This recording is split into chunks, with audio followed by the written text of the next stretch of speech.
Nah, selamat pagi Bapak Ibu dimanapun saja berada. Saya mengucapkan salam berkiarah damai sejahtera menyertai kita semuanya. Nah, untuk itu kita saat ini sebelum kita naikkan doa syafaat untuk bangsa dan negara dan pemimpin kita terlebih dahulu mengalasi dengan firman Tuhan. Ya, kita akan baca di dalam 1 Raja-Raja pasal 17. 1 Raja-Raja pasal 17 ayat 1 sampai dengan ayat yang ke-6.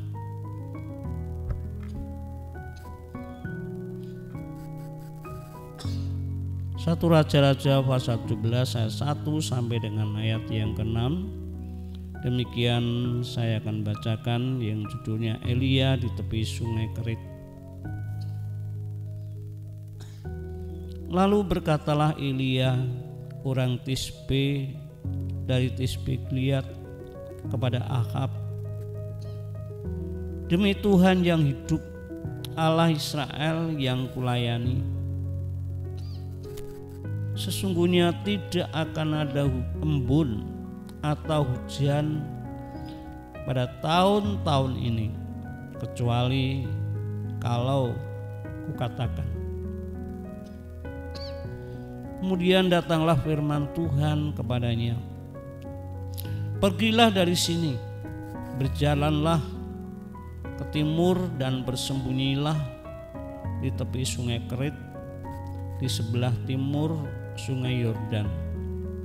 Engkau dapat minum dari sungai itu, dan burung-burung gagak telah kuperintahkan untuk memberi makan engkau di sana. Lalu ia pergi dan ia melakukan seperti firman Tuhan. Ia pergi dan diam di tepi sungai Kerit di sebelah timur sungai Yordan. Pada waktu pagi dan petang, burung-burung gagak membawa roti dan daging kepadanya, dan ia minum dari sungai itu. Ya, sampai di sini. Nah, Bapak Ibu dan Saudara yang dikasihi Tuhan, ya, kita saat ini masih ya dalam situasi di mana pandemi COVID-19 yang berdampak krisis di berbagai sektor kehidupan, baik sektor ekonomi, pendidikan, sosial, usaha, dan lain-lainnya. Meskipun situasi sudah melandai, namun kita belum tahu kapan berakhirnya krisis. Belum bisa kita ketahui. Namun krisis yang terjadi ketika hal ini terus belum tahu kapan berakhirnya, bahkan akhir-akhir ini ada di beberapa tempat yang masih ada orang yang terkena virus. Ya, jadi krisis yang terjadi bisa menjadi suatu masalah atau beban kehidupan yang sangat berat bagi semua orang. Ini baik itu orang percaya kepada Tuhan Yesus atau bukan, ya, ini dapat mempengaruhi kehidupan iman orang-orang percaya. Ya, kalau kita melihat dengan situasi ini, bagaimana orang untuk mengangkat kehidupan ekonomi untuk kebutuhan kehidupan sehari-hari, dengan ya orang dengan usaha baru, tapi untuk dapat tercapai apa yang diinginkannya untuk kehidupan kebutuhan sehari-hari ternyata juga merupakan tantangan yang tidak mudah untuk bisa tercapai apa yang diinginkannya ketika memulai dengan usaha-usaha ketika situasi dalam keadaan krisis ini. Ya. Nah, ini akan mempengaruhi di dalam kehidupan seseorang ketika ya dengan usaha apapun ternyata kadang-kadang merasakan suatu ya kegagalan, wah ini akan menimbulkan banyak hal-hal ya yang akhirnya berdampak suatu yang tidak baik, menyangkut keluarga, anak-anak dan semua saja. Ya, maka perlu seseorang dapat mensikapi keadaan ini dengan sebaik-baiknya. Nah, di dalam firman Tuhan ini ya di negeri Israel yang saat itu dipimpin oleh seorang raja yang namanya Akhab. Ya. Karena Akhab ini sebagai umat Tuhan namun ia melakukan apa yang jahat di mata Tuhan. Bahkan dikatakan di dalam pasal atau perikop-perikop di atasnya ya bagaimana kehidupan Akhab ini senantiasa tidak yaitu benar di hadapan Allah, melakukan apa yang jadi mata Tuhan dengan tidak menyembah Allah tapi justru menyembah kepada berhala, membuat patung-patung ya.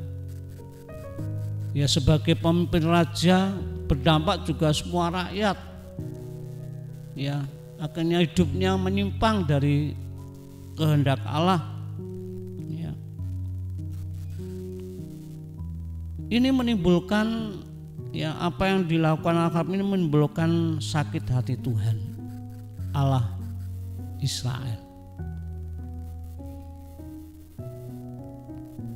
Maka ketika Raja Akhab ini melakukan apa yang jadi mata Tuhan, nah Tuhan itu berfirman kepada hambanya ya untuk disampaikan kepada Akhab ya, yaitu hambanya Nabi Elia ya.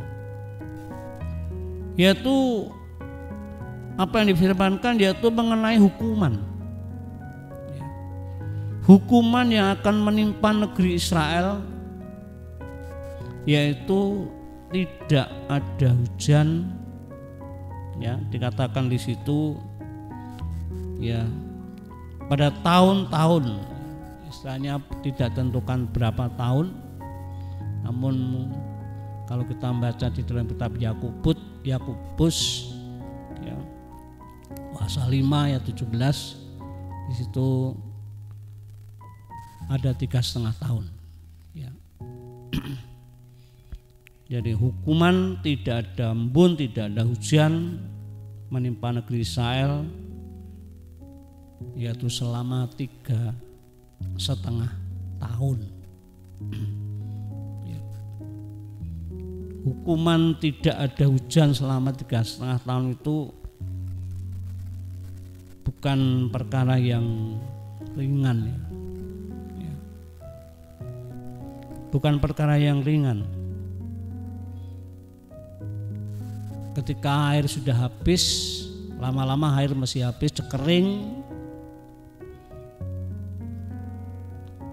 Kalau itu sebagai petani, para petani tidak dapat mengerjakan tanahnya lagi. Ya,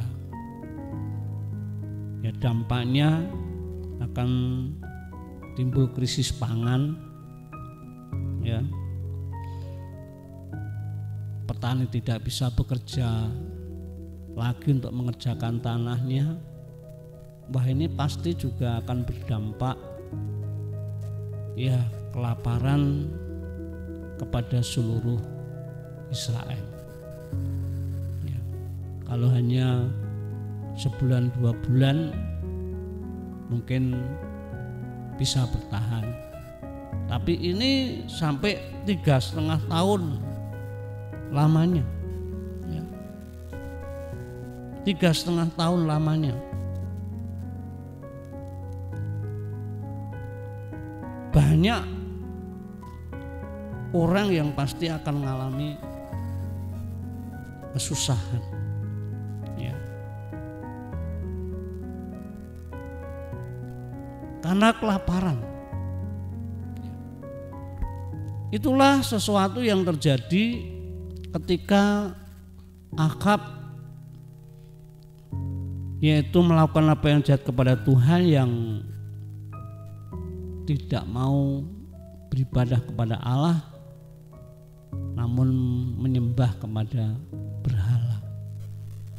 Ya, dampaknya begitu sangat-sangat mengerikan.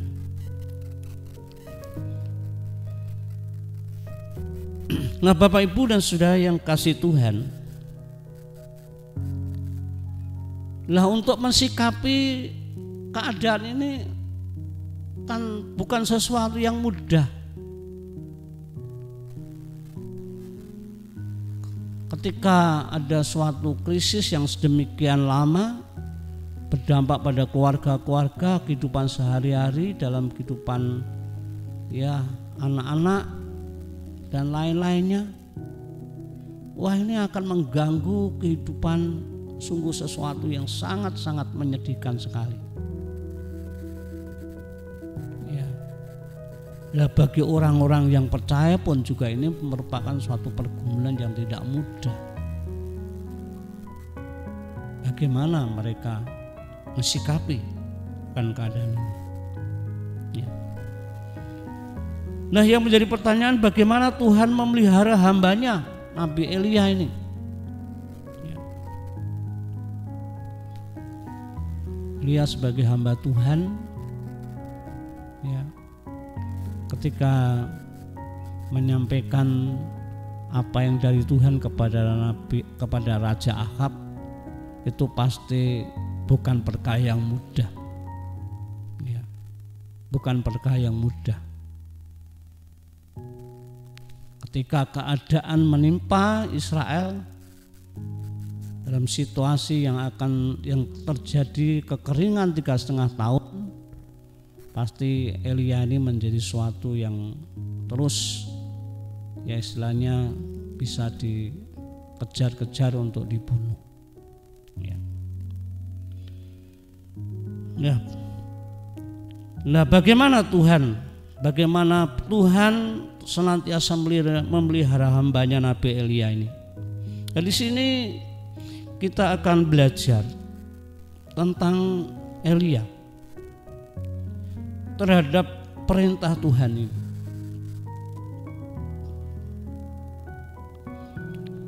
Ketika sudah menyampaikan kepada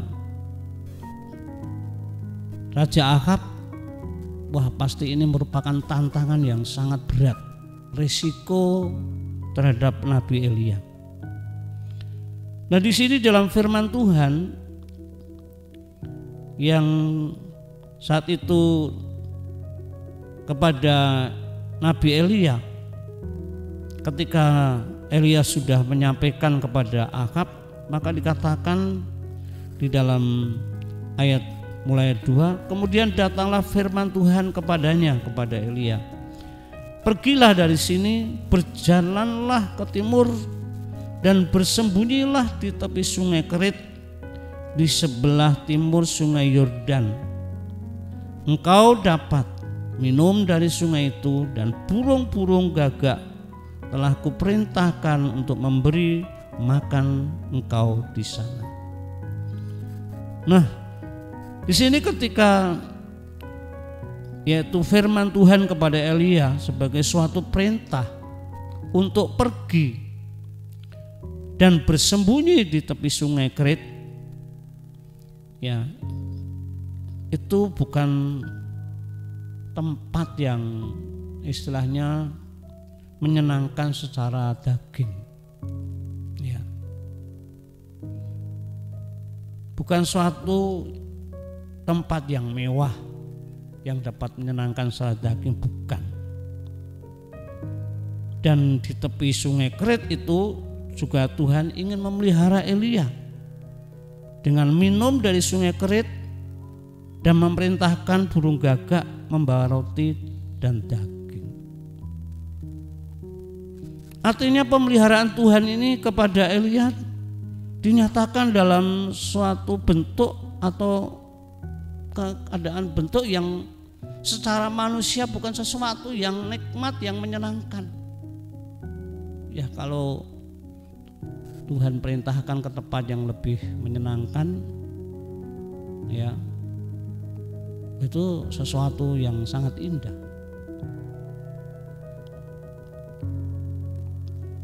Tapi dalam suatu keadaan di mana mereka harus bersembunyi di tepi sungai Kerit,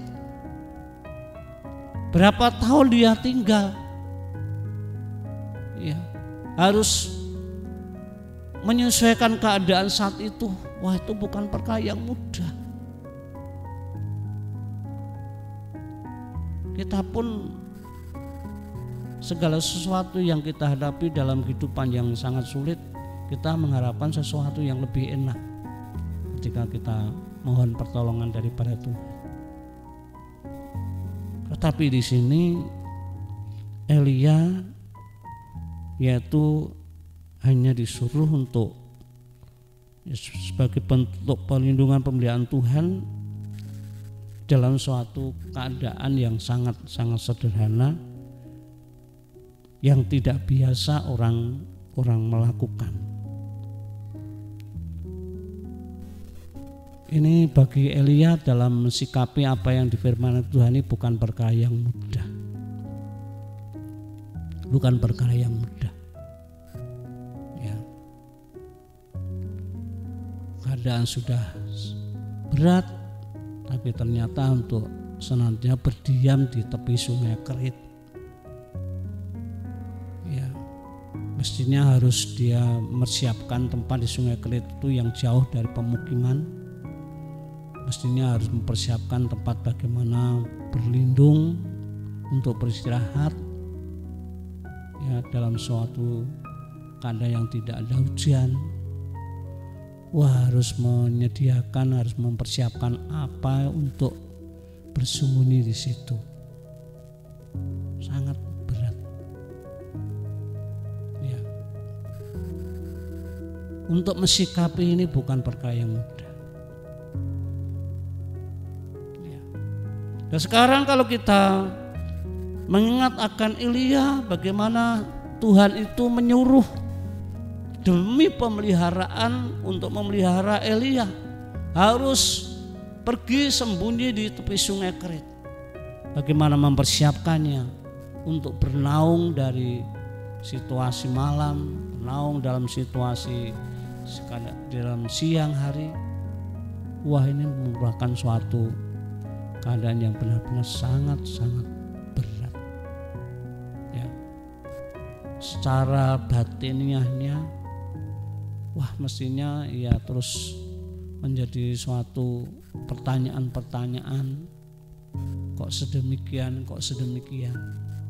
Ya. Ini menjadi suatu yang sangat berat bagi Elia. Nah, namun kita tahu apa yang ya dilakukan oleh Elia. Meskipun perintah Tuhan pemeliharaannya sesuatu yang tidak memuaskan secara daging, wah, itu perlu disikapi. Namun puji Tuhan, di situ Nabi Elia mengambil keputusan, ya, untuk taat kepada perintah Tuhan. Ya. Taat kepada perintah Tuhan, belajar untuk menerima keadaan yang harus terjadi saat itu. Ketika harus bersembunyi di tepi sungai Kerit, ya, situasi malam atau situasi siang, sendirian, ya, jauh daripada pendudukan, karena ini risiko sekali ketika sudah menyampaikan pada Akab pasti marah, pasti akan membunuh. Harus bersembunyi di situ. Wah, ini sangatlah berat. Namun di situ kita tahu bahwa Elia dapat mengambil suatu keputusan untuk taat. Ini sangat luar biasa. Seperti dikatakan di dalam ayat 5, lalu ia pergi dan ia melakukan seperti firman Tuhan. Ia pergi dan diam di tepi sungai Kerit di sebelah timur sungai Yordan. Meskipun dengan hati yang berat, namun belajar dari waktu ke waktu, belajar untuk menerima apa yang menjadi kehendak Allah.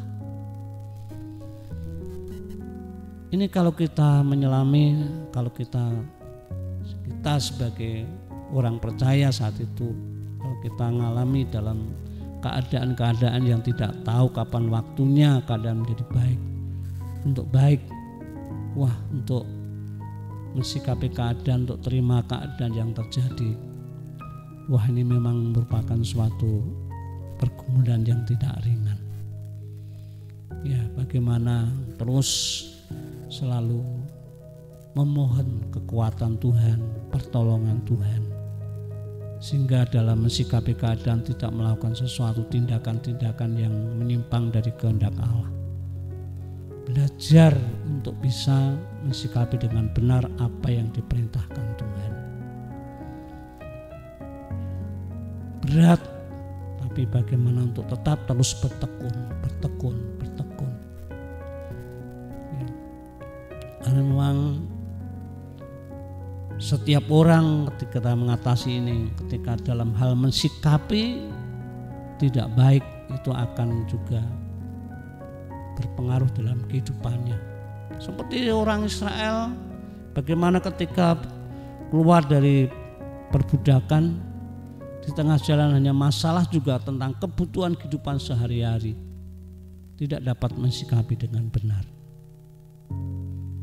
Ya, bersungut-sungut, marah, melawan Musa, melempari batu pada Musa, sehingga Tuhan itu akhirnya menimpakan suatu hukuman, mereka banyak yang mati. Ya. Maka dalam hal ini, ketika kita juga kena imbas dalam masalah-masalah seperti yang dihadapi Elia ini, ini memang perlu pemahaman yang benar terhadap apa yang difirmankan oleh Tuhan. Ya. Maka Yakobus menuliskan di dalam Yakobus pasal 2, kita akan baca di dalam Yakobus pasal yang kedua.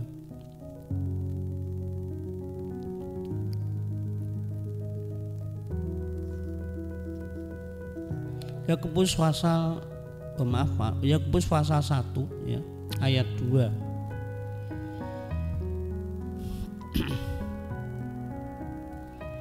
Yakobus pasal 1 ayat yang kedua dan yang keempat sampai keempat ya.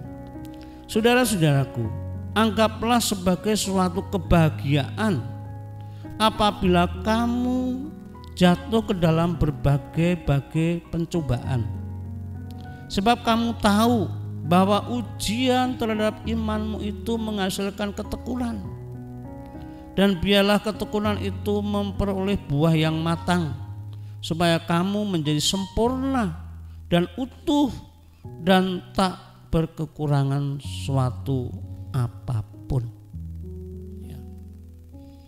Jadi dalam hal mensikapi keadaan memang perlu juga mohon tuntunan daripada Tuhan, supaya tidak mengeluh, tapi bagaimana bisa menerima ketika Allah mengizinkan sesuatu terjadi di dalam kehidupan orang percaya, seperti apa yang dialami oleh Nabi Elia saat itu. Ya, dari hari ke hari terus bagaimana ya ketika harus minum di sungai Kerit, ya bagaimana untuk dapat minum, bagaimana mencari air-air yang sekiranya itu jernih, ya, terus ya, dinikmati. Meskipun itu tidak terbiasa, tapi dinikmati. Inilah suatu pemeliharaan Tuhan. Ya, pemeliharaan Tuhan. Dan lagi ketika Tuhan memelihara baik pagi maupun sore dengan roti dan daging dari gagak, ya, itu juga dinikmati dengan puji Tuhan. Meskipun dari burung gagak yang membawanya, entah saat itu dijatuhkan di pangkuannya atau mungkin jatuh di depannya, di situ dekat tanah, dekat batu. Ya, karena itu sesuatu yang disediakan Tuhan melalui burung gagak. Mereka terima apa adanya yang Tuhan sediakan. Ya, dalam hidup ini kita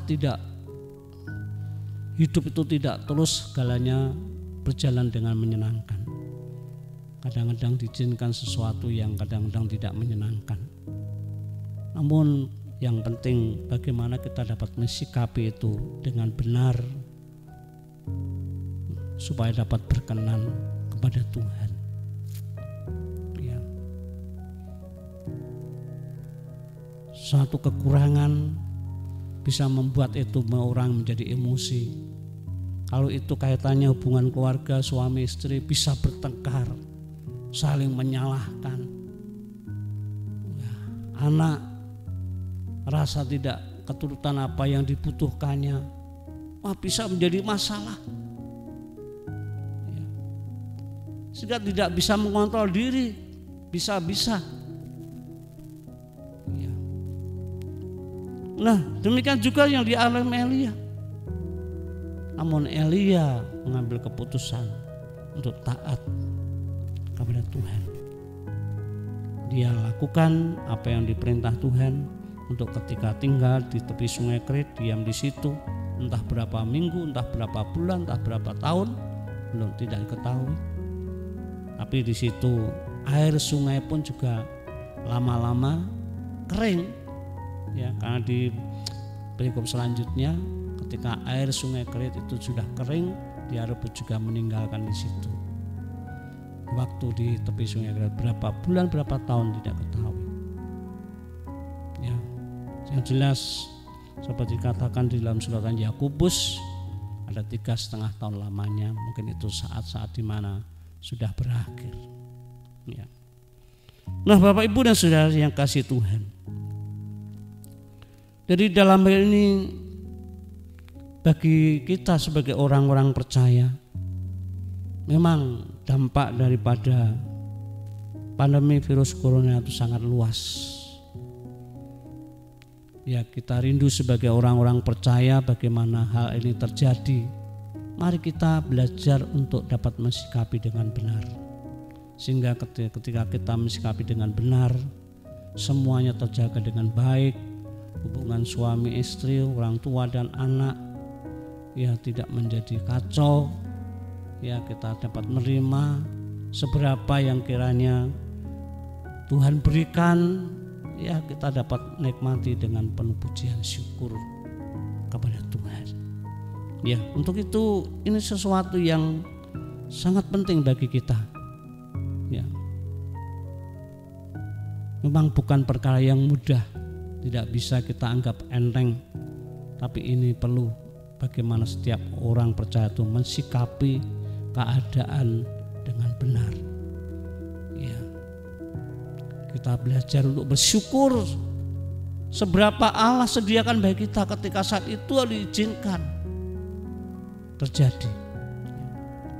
Ya, seperti disampaikan oleh Rasul Paulus, kita akan baca di dalam 1 Tesalonika pasal 5 ayat 18. 1 Tesalonika pasal 5 ayat 18.